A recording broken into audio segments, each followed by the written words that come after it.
Advice applies to the elite fields that we'll be focusing on here in the World Feed coverage. We have a full complement, and as always, a strong British contingent down there as well. We're going to meet some of the highlighted entries, starting with Eilish McColgan, a Scottish athlete, a four-time Olympian, making her long-awaited debut here at the London Marathon. She's talked it down in the press conference, so she's targeting the Scottish record of 2:26.40, but she's going with the pacing group that goes underneath 2:20, so we'll see what McColgan can manage. Magertu Alemu has done 6 consecutive London marathons. She was just off the podium last year in a new personal best, the dominant winner of the Valencia Marathon in December. Vivian Cheriot is the Olympic and world champion on the track, has won the London Marathon in 2018 in what is still her personal best time. Jocelyn Jepkosgei was the 2021 winner. She was then second in 2022 and third in 2023. She's just recently run a half marathon personal best, so in good form. Just Asefa took a whopping 2 minutes off that world record in 2023. She's only run 5 marathons, but that includes a second here last year and an Olympic silver. But this woman from the Netherlands, Sifan Hassan, has 6 Olympic medals, 3 of them gold. The last one, a dramatic gold medal on the streets of Paris after those 2 bronzes on the track. She always brings a certain level of drama to any marathon that she competes in, Sifan Hassan. But to have Hassan clashing against Asefa here this morning is certainly one to watch. Denise Lewis, the starter for this women's race, currently UK Athletics President and, of course, heptathlon Olympic champion.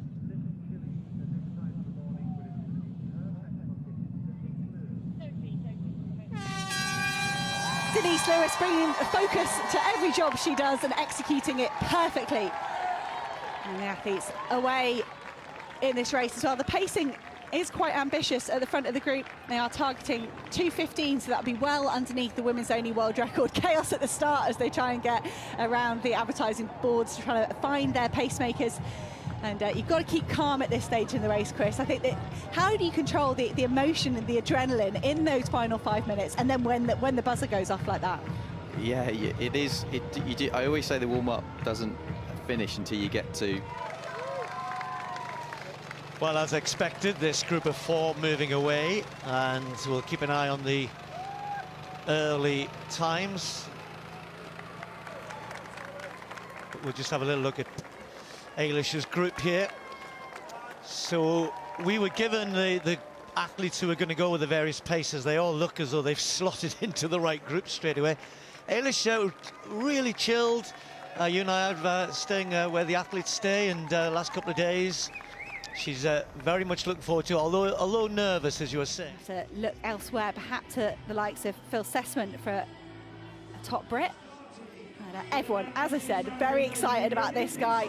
The Olympic triathlon champion. Everyone talks about Olympic blues and a dip after Olympic Games, and Alex Yee said to keep things fresh, this became his new target. He actually grew up doing a lot of running. He's no stranger to running, but he is a stranger to the marathon. Sebastian Seru has only run 1 marathon, but it was the second fastest debut ever in Valencia in December. 2 minutes, 2:02.05 for the Kenyan. Jacob Kalimo is the world record holder in the half marathon by a whopping 48 seconds. Debut here for the Ugandan. How will that sensational half translate to the full 26.2 miles? Tamara Tola is the Olympic champion in an Olympic record on an insanely hilly course in Paris. He thrives on hilly courses, but how can he go here in the London Marathon where he DNF'd last year? Alex Matiso was the defending champion. He hasn't received all that much attention in the build-up, but he's actually in better shape than he was last year, 59.19 in his half to build up for this competition. And finally, we're going to introduce you to the 4-time London Marathon, the 2-time Olympic champion, the only man to have run sub-2 hours in the marathon, Eliud Kipchoge. Difficult year for Eliud Kipchoge last year, including a DNF in his attempt to become a 3-time Olympic champion, but he is here on the streets of London. The elite men will wait the Claxton from Denise Lewis, and the best of the club athletes in Britain poised just behind them to join them around the course. There goes the Claxton, there goes the elite men's field. And the club athletes, there will be someone from the club start that sprints past to get their moment on television. Don't know who it will be this year, but they can see Richard Whitehead getting off. I think what is his 7th marathon of the year as he tries to do 20 this whole year, just asking for a bit of space at the start of the marathon. And here we go, we have got our person going for 5 minutes of fame here on the left-hand side of the screen, being totally ignored by the elite athletes. It's chaos. It all starts of major races. Major road races are chaos, but the London Marathon, look at that. What a wonderful picture. All those athletes behind it. The other mass starts will get going in waves of 5 minutes or so, but here are the best of the male runners here at the London Marathon. It really is the best. They were asked to go 61:15 to give a finishing time somewhere between 2 hours and 1, 2 hours and 2. So they're doing their job, and there should have been one more pacemaker, Gideon Kiprotich, Rob, going a little bit slower for Petros and Kripper, the German and the Italian. And I don't know if they just looked at each other. You see Petros there. Eilish McColgan dropped off the pace of her group very early. The American athlete who was in that group as well also dropped off that group, and I think Eilish has gone past her. But that group is actually not running, unlike the lead group who are ahead of pace. Eilish's group pacemakers were doing a pretty good job. They were on it. So for some reason, Eilish has decided that feels too quick for me and has backed off very early. I think she maybe went through a rough spot. She's working through that, and she's not trying to do it too quickly. She's gradually working her way back towards and sticking to that pace that she's on, that it will be starting to tell on all of them. And I think going through Tigista Seifer's mind is a look over her shoulder. How far has she dropped back? Why is she dropping back? That's why she checked her watch then to see, is she, because are we going too quickly? Because the danger is that both of those women in Jepkosgei and Seifer desperately want to beat Sifan Hassan, desperately want to win this race, and have they let that get too much to the fore in these opening stages and run too quickly? They're now too far in to be able to reel it back from here. They've committed, so they might as well see it through now. She'll want to just keep them in sight. She'll know they're going quick. She'll know her own limitations as well. She's so experienced, so good at locking into what she knows she can do. Meanwhile, big group, as expected, in the lead for the men. They're going pretty quickly as well, but just a tad inside their scheduled pace, because that pace they were asking for was already going to be quick. With so many in there, you've got Kipchoge, you've got Tola, the Olympic champion, Mutiso, last year's winner, Kiplimo running his first one. Just full of talent in that group, and just nice and steady. Look at those mile times, solid.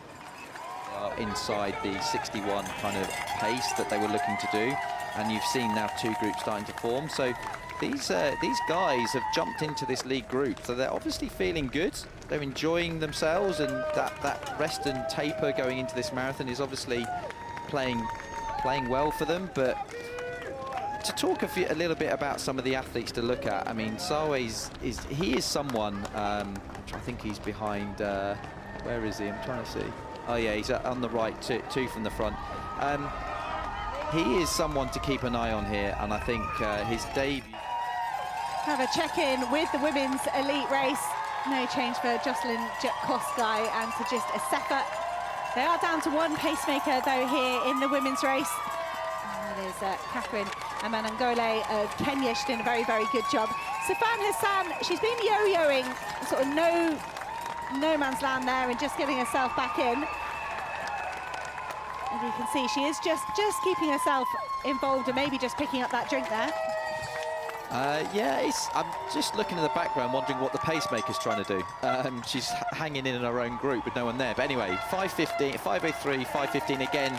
It's very much the nature of the course, sticking around this incredibly ferocious pace. But it's good to see Hassan holding on to her drink, a lot like Emile Caresse last year, making certain she gets all the drink in there and setting herself up. Again, this yo-yoing is all going to be part of her running her own race. But I just hope Seifer took a drink on. We haven't seen it yet. I just hope for her sake that she has. Jocelyn again sticking in there. There's a relief when you get across the bridge in London Marathon. I know we're about to turn the corner and hit the halfway official split, but there is an element of getting north side of the Thames. there's almost like every step you take is closer to home. It's almost like if you think of it as an out and back. I always like to think of marathon running as out then back, and when you're on the journey home and you're seeing, metaphorically speaking, the finish line, it always feels that little bit better. So we're going to get a halfway split coming up in the next 2 minutes. That'll be very interesting to see, and to see how they react, because again, I know Decisive has been looking at her watch, but Bridget, I don't think, has as much, and they'll get a kind of an emotional response to when they see that halfway and the realisation of this is the kind of pace I'm going at here. And I think almost Sifan Hassan, I mean, that's a big gap. That could be the biggest we've seen so far for Sifan Hassan. But I think there is merit also in slowing down when you're taking that fuel on board. It's hard to breathe and consume the fuel, so why not just take the pressure off yourself and get that down you properly, avoid taking on air at the same time. There's a 5-second gap after 20 kilometres being credited. 63 minutes 12 through 20k. That is absolutely moving. They are 20 seconds faster than Peles Chepchirchir was at this stage last year, and way faster than Paula Radcliffe was. A minute and a half faster than Paula Radcliffe's own course record, 2:15.25. That has stood for 22 years. It was a world record for absolutely yonks as well. So we could be on for women's only world record and a new course record if Asefa and Jet Koskay can work together. And we'll just have to see what happens with Hassan as the race unfolds, as we move towards halfway point. Well, didn't have a chance there to see a 35-kilometre split for Catherine de Bruyne, keeping half an eye on her world record of 1:34.16. I mean, she was going so fast through 30k. And we'll have to wait and see quite how fast Catherine de Bruyne is going. I love to see a big pack like this. The strength and depth of this London Marathon field is wonderful. And I think you're right, Chris. There's so many athletes can go through in 61 minutes now, and they're inspired by that.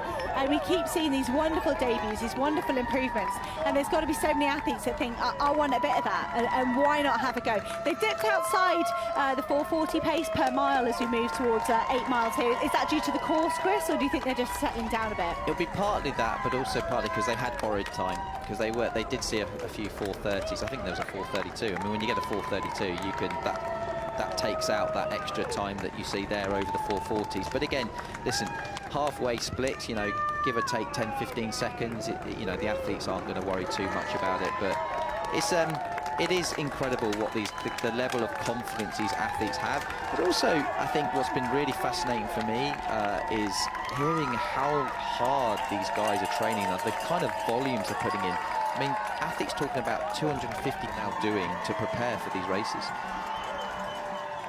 The gap between the Olympic champion Sifan Hassan and the Olympic silver medalist Asefa and Jocelyn Jet Koskay is certainly the biggest we've seen so far this morning in London. I mentioned the deficit in 2023 when she took this win was 28 seconds at half. Kipchoge wants to win, Soe, Tola, they all are here to win, and so that possibly is going to offer a mindset and render itself. I would actually put Matiso in the background, defending champion. Quite a lot in his court, that if it goes down that route. So Jocelyn Jet Koskay to just Asefa, still running well in first and second here in the women's race. Just the one pacemaker left for them, Catherine Amangole. And Sifan Hassan, I cannot see her as we look down the road. There she is, just behind. And Sifan Hassan going well here in third place. It's only her fifth marathon ever, fifth marathon ever, third marathon ever. We'll get down to that, but well, my research was it was 3. I know in the notes we were given it was 4, but I can't find where the 4th race was. London, Chicago, Olympic Marathon. Listen, listen. You're right. I did my own research. But listen, the thing with Hassan is, and this is what I love about her, she's going to stick with this. Whatever performance it is today, she's got a drink there. She's just a close-up of her. Roughly halfway, you've got Elis Bacol in 7th place. She was a roughly 70.44 at halfway, so she was slightly outside her target time, but if she can hold on, hopefully that her mum's record will be still on target. So that's 79.14 for Asefa and Jet Koskay. I can say that does keep them well on course for the women's only world record.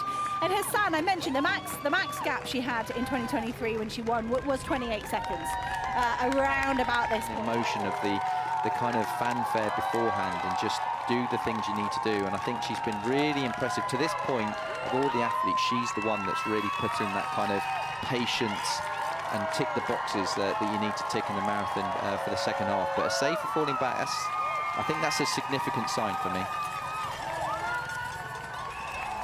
Still a big old pack at the front of this elite men's race, led at the moment perhaps by Eliud Kipchoge by the thickness of the vest, but Sebastian Sawe on the other side of the picture here. We have been talking about this young older athlete for quite some time. People are trying to make comparisons between Sawe and Kiptum, and the big argument people keep coming up with is his debut of 2:02 came sort of when he was 7 years older than Kelvin Kiptum. It was almost kind of like, oh, he's finally done a marathon. It should have been that good based on his other performances. But Sebastian Sawe, do you think he's an athlete that needs it down in the 2:02 range to beat these other athletes? Does he need it quick? Because if it slows down, then you're looking at Ngai of the Netherlands, who was an Olympic medalist. You look at Tamarit Tola, who's a good championship runner.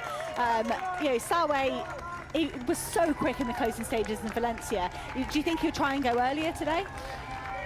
I think anything's possible. Do you know what's really interesting about him? Well, two things watching him.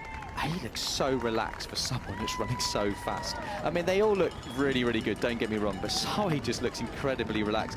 But his coach, Claudio Berardelli, I have to apologies for butchering the name, but he has coached some incredible athletes in his time, previous London Marathon winners, people that may remember people like Martin Yell, Amos Cabrito, to name a couple.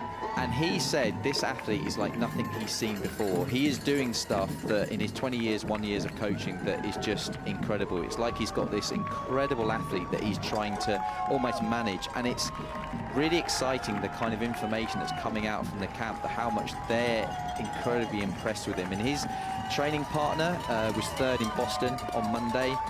Very, very good run. So I think whatever happens today, or however he runs this race, I think he's going to be an exciting athlete to follow and watch in the future. I mean, to break a 2-hour marathon, you'd have to set out from the word go with a real purpose. But hey, I think for him, he's just enjoying getting the experience with these massive athletes, these big names. Kipchoge at the front, I mean, he knows how to run a course. I'm looking at him, he knows how to run the tangents. But I think Sawe just looks incredibly relaxed, and a lot of the chat in the back rooms you almost want to use that as a point to get to where you run as much as you can to feel, because the race starts now. This is it, and this is where they're going to come out back onto the get back on towards the road towards Big Ben.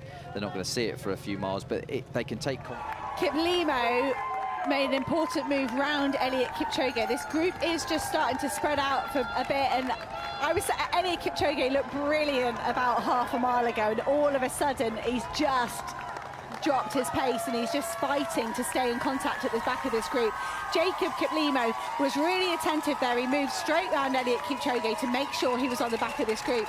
I think Kiplimo is content to be at the back, as is Ngai. We mentioned he's the New York Marathon champion after that disappointment of dropping out of Paris when he was trying to get on the podium for a second time. Ngai, I think, was the first European World Marathon major winner for Yonks. It was really great for the Dutch athlete to take that win. He's been happy to sit at the back and not do much, as has Matizzo. Whereas you look at some of these other athletes, they're trying to make it happen. Sawe has always been up there, he's always been involved. And Kip Koech there, one of the other athletes, just trying to keep this race going. That's kind of the first time we've seen Hilary Kip Koech at the front. It's his second marathon ever. He debuted in Valencia. Down there, we've got the men.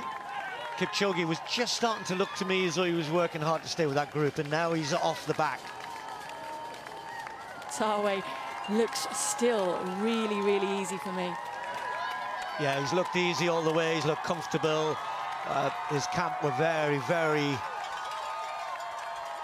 keen to see how he was going to perform. And after that performance in Valencia, it was a stunning run. But that group is now suddenly breaking up. The former winner, Matizzo, grabs his drink. The Olympic champion, Tola, grabs his.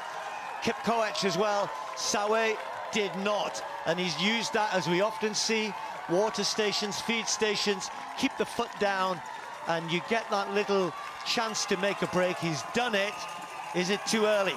And then Sifan Hassan, the Olympic champion, couldn't live with the pace that these two were going at. 35 kilometres, 1:52. 12, so they're still underneath course record pace, still on course for a women's only world record.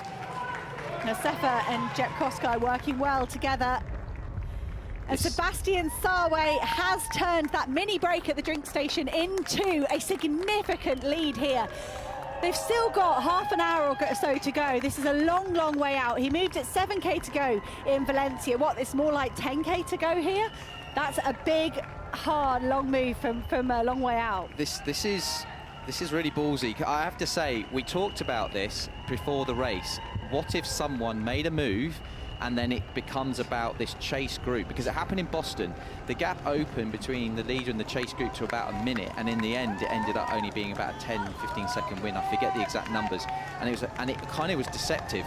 Now is what was going on, and it's looking like that was the case. I think there was a lot of doubt before the race as to how true that was, but from the word go, she's clearly had a purpose. She looked a bit itchy for me, but this is very much an athlete that's got a bee in her bonnet, and she's come here to set almost second Olympics. It's nothing bad about that, don't get me wrong, but with the way that finish went, she clearly in the press conference was very angry about the knock, felt that Hassan was encroached in her space, was a bit angry, and she's come here and she's just literally hammering home this victory, and I'm sure she's going to take great delight in the fact not only she's won this race, but she's given Hassan a bit something to think about going forward. But like I said before, you annoy a safer, now it's balls in your court, Hassan, potentially. I know we haven't finished, but it does look like this is a winning lead. It's a big, big move to just Sefa, and it has been a big move. The lift in pace, I mean, even if he does falter in the last 3 or 4K and slow down ever so slightly, the damage he's doing here, I can't wait to see what his mile splits have been doing and how this pace will have lifted. There we go, thank you very much. 4:40 for mile 9:19, 4:18 for mile 20. That is some serious pace, and he's still got... There's a lot about him and his resolve and how he goes, and it's getting hot now. I haven't seen many of them take any cooling off like sponges or anything like that, and that's something again that I certainly, with a few athletes I helped, spoke about that. You need to make certain you preempt getting hot. So these are all things that are going to play in. We've still got a good 20 minutes to go here. This is hotting up, to use that analogy. Well, it is Jacob Kiplimo, I think that big gap. Sefa, she's leading and she's moving away, and she's heading towards the finish, and she's heading towards a win. That time slipped a little bit, but she's now solidified around that 2:15. We thought they might go to 2:15 and a half, might yet be round about that, because she now doesn't have to sprint, she doesn't have to pick it up, stay strong to the finish, and it's hers. So 2 British athletes in the top 10. There is Eilish. Well, she decided early on, didn't she, very early on, Paula, that the 2:18 was ambitious, and she needs to do is concentrate on going the right direction, bless her. So Tigista Sefa just trying to raise one more ounce of effort, one more grain of speed if she can. But to be fair, she doesn't really need to. The Olympic silver medalist, the former world record holder, twice winner in Berlin, second here in London last year, comes back and turns it into a magnificent victory. It's going to be a women's only world record for Tigist Sefa. Superb performance. Number 1, where she's always wanted to be, fastest, whichever way you want to describe it. Tigist Sefa is the champion in 2025. That's a very tired athlete, has given her all. Jocelyn Jepkoskai, who came here with a super fast half marathon under her belt, was hoping to run very well, and she has. She gave it her best, she gave it a go, but just found Sefa too good today. Second place for the Kenyan, and not far behind. Sifan Hassan will take third. She won't be bothered about the time, neither will Sifan. It's been a hard day for her, but the others knew what they had to do and they did it. She'll respect that. Made it hard. Just inside 2:19.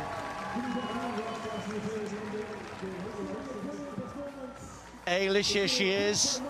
She's going to run quicker than her mum. She's going to get a Scottish record for her efforts, and she will be the first British athlete. Her legs are, they almost caught there, but she has been a long time waiting for this moment, crossing that finish line, and it is going to take that Scottish record, sub 2:25. Yeah, it'll put her 7th, I make it, on the British all-time list. Right, in the men's race. How's our leader doing? Can he get under 2 hours and 3? He's going to pass in front of us in just a second. The crowd's rising to this superb performance from Sebastian Sawe. He's tired, but he has put in the race of his life here. He would have dreamt about this. He would have planned it, definitely. Would have thought about it. But when you know that behind you, you've got the greatest of all time. You've got the Olympic champion. You've got last year's winner. And he's beaten them all. Sebastian Sawe is the 2025 London Marathon champion. 2 hours, 2 minutes and around 26. A very good debut from the world record holder in the half marathon. Not good enough to take on Sawe, but beaten everybody else, beaten the great champions. And that is a solid, very solid first marathon performance for Jacob Kiplimo. He'll be delighted with that, I'm sure. And let's face it, he's only going to get quicker when he gets to know this event a little bit more. And there we see Nagay and last year's winner Mutiso striding together. Who's going to come third here? Who's got the finish? Who can sprint? Nagay can sprint, we know that. He's done it at the Olympics. Mutiso's done it to win the big races. He's got half a yard. Who's got it? Tight on the line. Can't tell. Might have been the Kenyan. We'll see what comes up on the official result. Mutiso, at the moment, has been given third. And here's the great man, Eliud Kipchoge. Solid as ever. Look at that, 2.5. 40th birthday in the distance. But now, looking forward, he still knows he can come to the big races and contend. And here is Alex. That's a sterling run. He's passed a lot of the other British athletes. In fact, I think Mohammed, the only one ahead of him of the marathon specialist. So well done, Alex Yee. He's tired. Well done. Sebastian Sawe in his first London Marathon wins in an incredibly quick time, 2:2:27. Kiplimo, that's a national record with his first ever marathon, 2:3:37. Mutiso, last year's winner, just pipped Abdi Nagay for third, but Nagay rewarded with a national record for him. And then further down, Mohammed, another top 10 finish in the London Marathon, first British athlete home. The Olympic silver medalist came out on top of the big three names. Jeb Koskai hung on as long as she could. Sifan Hassan couldn't keep there, just beyond halfway. They were the top three. And then Eilish McColgan, in her first marathon, comes home first British athlete, 2:24:25, and a Scottish record, not far ahead of a very good run from Rose Harvey.